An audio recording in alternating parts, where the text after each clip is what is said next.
experience the full power of the dark side.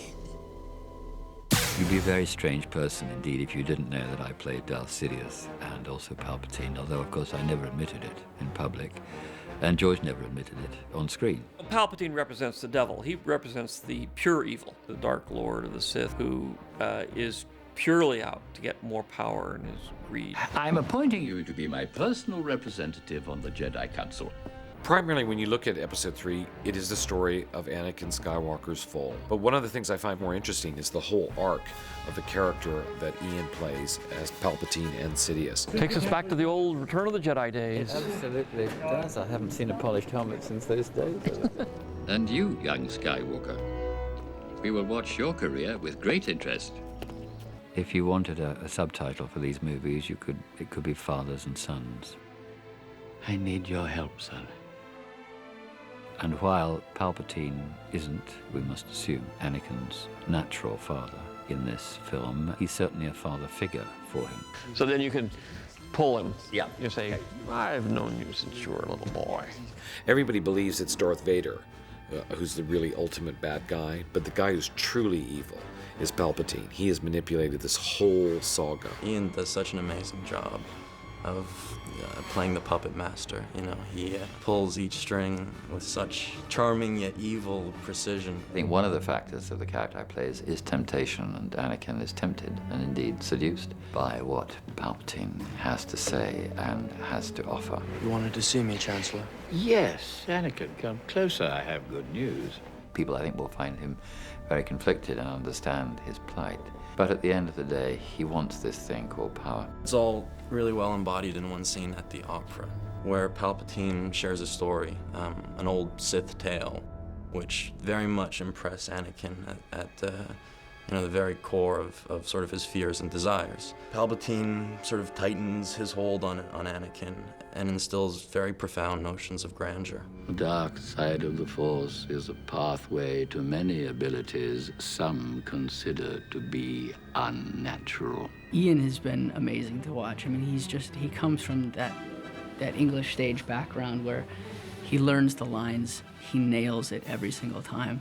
And it's interesting to watch George just sort of sit back and just go, it's like he knows the character, Ian knows the character, it's a no-brainer, yet it's incredibly powerful. The Sith will rule the galaxy. We shall have peace. Very good. When you're just playing a scene with another actor, and it's a scene that has a chance to develop, that it's a dialogue scene in which there are many beats, you can make different choices, not ones that interfere with the continuity, but you're able, if you can find them in yourself, to offer George and the editor lots of different things.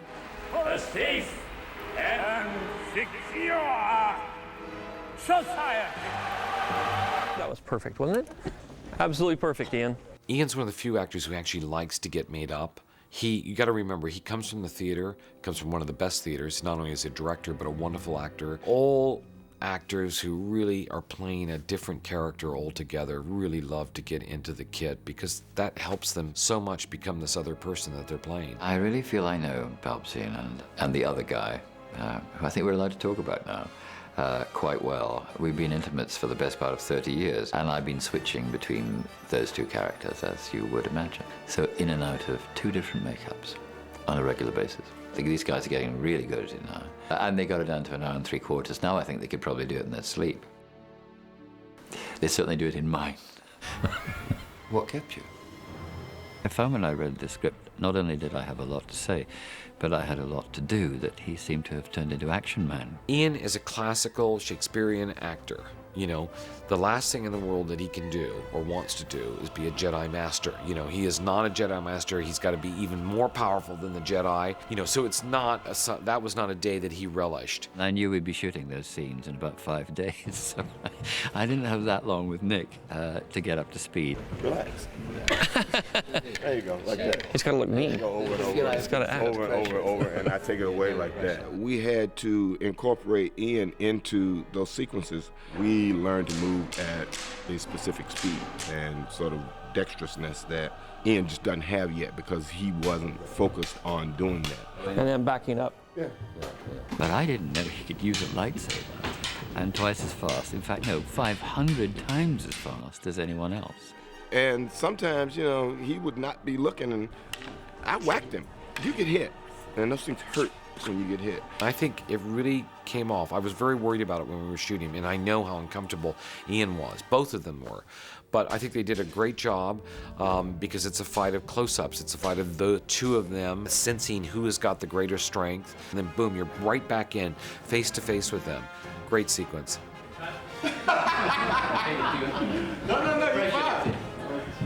I suppose I've been given a great opportunity with this part, these parts. Now you've created the arch villain of all time.